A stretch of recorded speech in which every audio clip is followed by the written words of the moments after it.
नहीं बोलेंगे कि आप सब बच्चे आइए और यहाँ पे एक परिवार है और हम लोग सब कुछ ऐसे पढ़ते हैं जैसे कभी वो हमसे अलग था ही नहीं। कहीं न कहीं ये देखने में फ़र्क रहा है शुरू से और वही दिक उसी चीज़ को हम लोग चाहते हैं आप लोग देखिए और ऐसे देखिए कि आप सब रिलेट कर पाइए और जित शुगर घटाने वाला मशीन था ना अंदर में, वो मशीनें नहीं है। जब मशीन नहीं है तो कैसे कीजिएगा? तो बबुआ लोग क्या करेगा बाहर? तो यही करना है आपको कि आपको ये समझना है कि इंसुलिन का कमी होने से डायबिटीज होता है, ना कि मीठा खाने से डायबिटीज होता है। होने के बाद नहीं खाना है, क्योंकि जो मशीन हमारा में था वो क्या हो गया? वो हो गया फेल। समझ में आ गया ना? तो चलिए, कैसे हैं बच्चे लोग? तो न्यू सेशन की तैयारी के लिए हम लोग एक वीडियो आप लोग के लिए बना रहे हैं। मेरा नाम अश्विनी कुमार है। कहा जाता है कि यदि किसी प्यासे को आधा अधूरा प्यास बुझाया जाए तो उसकी प्यास और बढ़ जाती है और प्यास तो बढ़ती ही बढ़ती है, प्लस उसको थोड़ा हल्का सा गुस्सा भी आता है कि मेरी प्यास पूरी नहीं हुई। तो ये हम इसलिए कहना चाहते हैं कि बहुत सारे ऐसे एम्बिशियस स्टूडेंट्स हैं हमारे सोसाइटी में जो चाहते हैं कि अभी से ही हमारी प्यास को, ज्ञान की प्यास को पूरी तरह से कंप्लीट की जाए। कहने का मतलब ये है कि क्लास 6 से लेकर क्लास 10th के बच्चे, स्पेशली 8, 9, 10th के बच्चे लोग, कुछ ऐसे बच्चे होते हैं जो चाहते हैं कि अभी से ही हम लोगों को एनटीएससी ओलंपियाड प्लस आईआईटी और मेडिकल लेवल के कॉन्सेप्ट को सिखाया जाए। ऐसे एम्बिशियस बच्चे हम लोगों को पिछले वर्ष बहुत सारे मिले और हम लोगों ने ये निर्णय लिया है, डिसीजन लिया है पूरे टीम ने कि हम लोग इस साल यानी 2023 के साल में हम लोग कैसे सभी बच्चों को एक उचित मार्गदर्शन में ले जाकर काम कर पाएंगे। यानी कि जो बहुत ज़्यादा प्यासा है उसकी भी प्यास बुझे और जो प्यासा नहीं है उसके अंदर कैसे प्यास लगवाई जाए। तो ये सारा स्ट्रैटेजी हम लोग पूरी टीम मिलकर बनाए हैं, जिसका पूरा डिस्क्रिप्शन पूरे तरह से अच्छे से आपको जो उसका बारे में आपको प्रणय सर बताएंगे। तो Pranay sir HOD of biology of Savidya academy आपको बताने जा रहे हैं। ध्यान से आप लोग सुनिए। Thank you. Thank you sir. आइए सर, आइए। हेलो बच्चा पार्टी, चलो हम लोग कुछ समझते हैं। ये A1 एंड A2 बैच का हम लोग पदार्पण किए हैं कि A1 and A2 batch introduce किया गया है। ये A1 और A2 बैच क्या है? तो A1 और A2 नाम से समझ में आ रहा है कि अच्छा क्लास का कोई बात है। तो A1 A2 में वैसे बच्चे जिनका सर बोले थे प्यास नहीं बुझा है, उस प्यास को ही क्या किया जाएगा? बुझा दिया जाएगा। तो कैसे बुझाया जाएगा? तो सबसे पहले आपको A1 और A2 बैच में कौन लोग रहेंगे? तो बोला जा रहा है कि जो बैचेज है वो डिवाइड होगा जब 2.5 महीने हो जाएंगे। 2.5 महीने होंगे और आपका जो मार्क्स आएगा उस मार्क्स के बेसिस पे और आपका क्या इंटरेस्ट है उस सब्जेक्ट पे, उसके बेसिस पे आपको A1 और A2 को डिवाइड किया जाएगा। और A1 और A2 में जो मार्क्स आएगा वो तो होगा ही, और कोई भी बच्चे को प्रमोट किया जा सकता है A1 और A2 में। पर क्या आप हमेशा A1 में रहिएगा? नहीं, ऐसा नहीं है। अगर ऐसा भी हो सकता है कि अगर आपका मार्क्स डिक्लाइन करने लगे तो आपका क्या होगा? डिमोट भी कर दिया जाएगा आपको। तो इसलिए कंपटीशन की भावना भी बनी रहेगी और आप हमेशा अपने आप को एक्सेल करेंगे। दूसरा है कि इसमें क्या कराया जाएगा? तो जैसा सर ने बताया, इसमें हायर ऑर्डर थिंकिंग स्किल्स आपका में डेवलप कराया जाएगा, जिसको हम लोग हॉट्स कहते हैं। एनटीएससी लेवल का क्वेश्चन बनवाया जाएगा। एनटीएससी तो उससे भी ऊपर हम लोग क्या, आईआईटी जेई नीट की क्वेश्चन भी कराई जाएगी इसमें।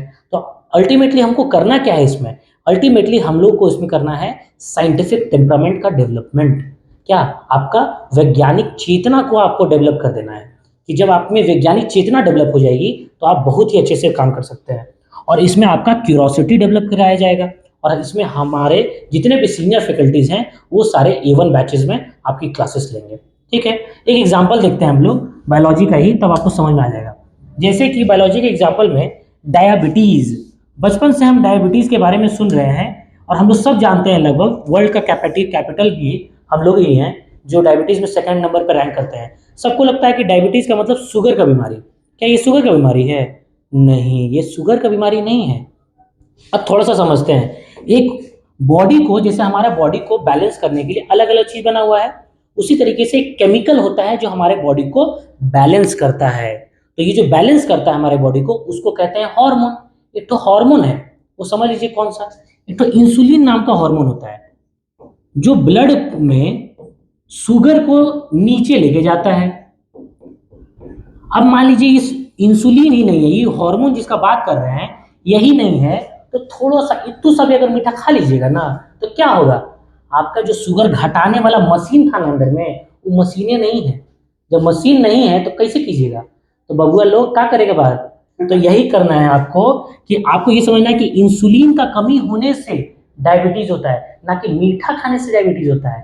होने के बाद नहीं खाना है, क्योंकि जो मशीन हमारा में था वो कहाँ हो गया, वो हो गया फेल। समझ में आ गया ना। तो चलिए, तो इसीलिए आप समझ जाना है कि डायबिटीज आज से एकदम समझ लेना है कि शुगर की बीमारी नहीं है।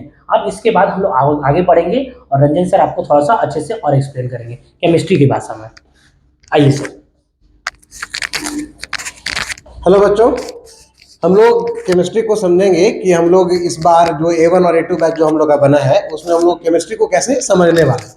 ठीक है, जैसे बहुत लोगों को, बच्चों लोग का ये प्रॉब्लम होता है ना कि केमिस्ट्री जो है वो हम लोग को डेली लाइफ में नहीं दिखता है सर। फिजिक्स दिख जाता है ना, बायो भी दिख जाता है कि भाई बायो में हम लोग का शरीर में ऐसे हो रहा है वैसे हो रहा है, पता चल जाता है, लेकिन केमिस्ट्री में नहीं दिखता है सर।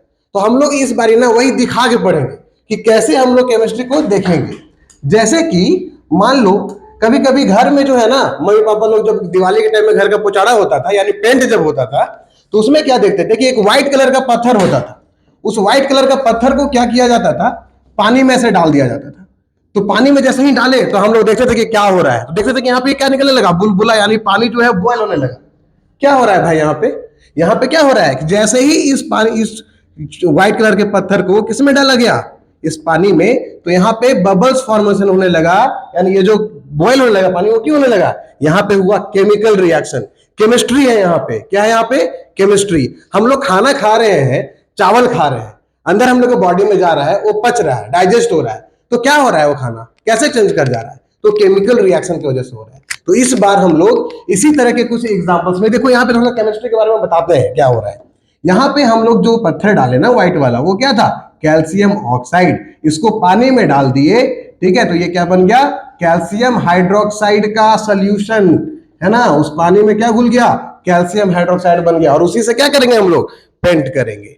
तो उसी तरह से हम लोग देखेंगे कि हम लोग के डेली लाइफ में कैसे केमिस्ट्री होता है। और जब आप किसी चीज को डेली लाइफ से कनेक्ट करके पढ़ते हैं तो आपको समझने में जो है वो बहुत आसानी होती है।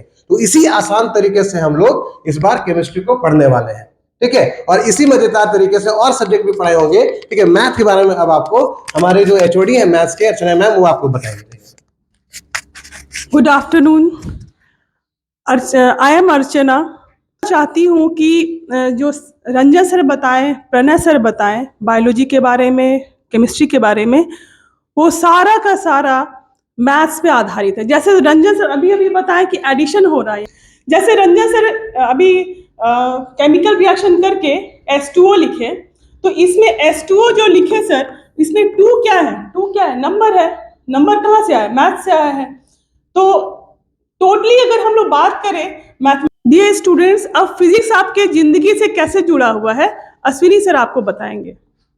प्यारे बच्चे लोग, फिजिक्स कैसे जुड़ा हुआ है, क्या बोलें, बचपन में आप रोए थे ना, जब उस समय भी फिजिक्स के कारण ही रोए थे आप, बताइए कैसे।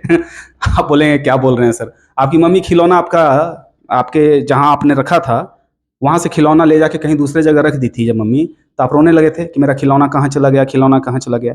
उस समय क्या हुआ था, डिस्प्लेसमेंट हुआ था। यही डिस्प्लेसमेंट आप क्लासरूम में बैठ के खूब गहराई से पढ़ने लगते हैं। हमको सबसे पहले यही आश्चर्य लगता है कि इतना स्ट्रेस लेकर पढ़ने का जरूरत नहीं है।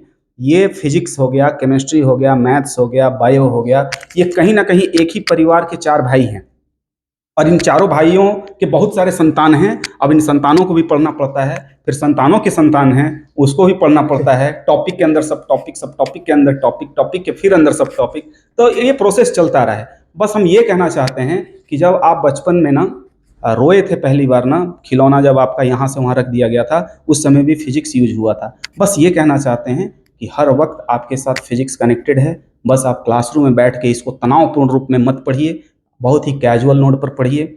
हर चीज़ आपके जीवन से जुड़ा हुआ है, फिजिक्स, केमिस्ट्री, मैथ्स, बायो। हमको अभी बोलते बोलते एक बात याद आ रहा है कि हम एक आपको चीज़ बताते हैं जिसमें देखिएगा फिजिक्स भी आएगा, केमिस्ट्री भी आएगा, मैथ्स भी आएगा और बायो भी आएगा। चलिए, हम लोग दही जमाते हैं ना, तो दही जब जमाते हैं तो क्या करते हैं, सबसे पहले 2 केमिकल लेते हैं। देखिए, यही दूध और जोरन, दूध और जोरन को आप केमिस्ट्री के लैंग्वेज में क्या कह सकते हैं? केमिकल कह सकते हैं। ठीक है, अब ये दूध और जोरन को मिला दिए तो केमिकल रिएक्शन हुआ, जो केमिस्ट्री के भाई साहब का जिम्मेदारी है। देखो, दूध से जब दही बनता है, ठीक है, तो उसमें क्या होता है, जो हम जोरन डालते हैं उसमें क्या होता है, एक बैक्टीरिया होता है। क्या होता है सर? Bacteria, lactobacillus. वो लैक्टोबैसिलस क्या करता है ना, अब रुकिए लैक्टोबैसिलस अब आपका एरिया नहीं हुआ, अब ये चला गया बायो में। अब देखिए, अभी शुरू हुआ था केमिकल रिएक्शन से, यानी दूध और जोरन था, दो केमिकल, यानी केमिकल रिएक्शन करा दिए हैं, ये बना दिए दही। अब दही में बायो वाले सर का क्या कहना है? लैक्टोबैसिलस, लैक्टोज का मतलब होता है मिल्क और बैसिलस एक है बैक्टीरिया।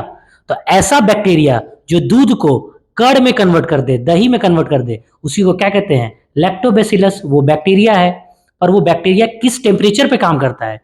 तो वो किस टेम्परेचर पे काम करता है? 35 से 35 डिग्री सेल्सियस। अब देखिए, फिर अब ये बायो से हमको भेज दिए कहां पर? फिजिक्स में।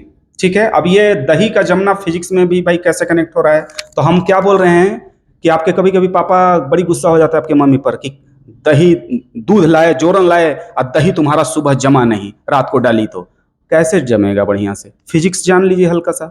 और वो क्या है सर? 35 डिग्री सेल्सियस, लगभग 35 डिग्री सेल्सियस पर अगर आप दूध को गर्म करके रखिएगा और उसमें जोरन डालिएगा ना, फट से कड़ाकड़ एकदम दही जमेगा।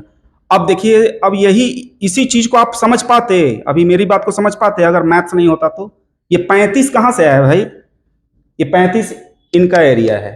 अगर ये 35 नहीं बोलते तो आप समझ पाते कि कितने टेम्परेचर पर हम बोलते टेम्परेचर अरे कितना टेम्परेचर, तो 35 जब बोले तब आपको सेंस हुआ कि अच्छा, तब ये एक मापदंड है जिस पर दही। अब देखिए, लास्ट में अगर 35 डिग्री सेल्सियस नहीं बोलते तो ये पूरा अधूरा रहता। इसलिए मैथ्स का जानना बहुत जरूरी है, फिजिक्स, केमिस्ट्री और बायोलॉजी के लिए। ठीक है, तो पूरा फिजिक्स, केमिस्ट्री, मैथ्स, बायो आपका एक परिवार है, एक ही परिवार के 4 भाई हैं। इन चारों भाई के बहुत सारे संतान हैं, जिन सभी संतानों के सब टॉपिक्स भी हैं, यानी और सारे संतान हैं। सभी को प्यार से एकदम जैसे कैसे हम लोग गीता, कुरान ये सब पढ़ते हैं, बाइबल, आराम से धीरे धीरे पढ़ते जाना है, सीखते जाना है, और हर दिन आपके साथ जुड़ा हुआ है, इसको समझना है। हो गया, ठीक है। तो best of luck. I hope कि हम लोग आपके लोग के लिए बहुत अच्छा से सारा कॉन्सेप्ट को सिखाएंगे, और स्ट्रेस एकदम नहीं लेना है। और सर कुछ बोलना चाहते हैं आप? सर कुछ बोलिए। बस इतना ही बोलेंगे कि आप सब बच्चे आइए, और यहाँ पे एक परिवार है, और हम लोग सब कुछ ऐसे पढ़ते हैं जैसे कभी वो हमसे अलग था ही नहीं। कहीं ना कहीं ये देखने में फ़र्क रहा है शुरू से, और उसी चीज़ को हम लोग चाहते हैं आप लोग देखिए, और ऐसे देखिए कि आप सब रिलेट कर पाइए, और जितना रिलेट कर पाइएगा उतना मज़ा आएगा, बिल्कुल जैसे 3 इडियट्स में पढ़ते थे। और कुछ नहीं, बस। चलिए बाय बाय। ठीक है, बाय बाय।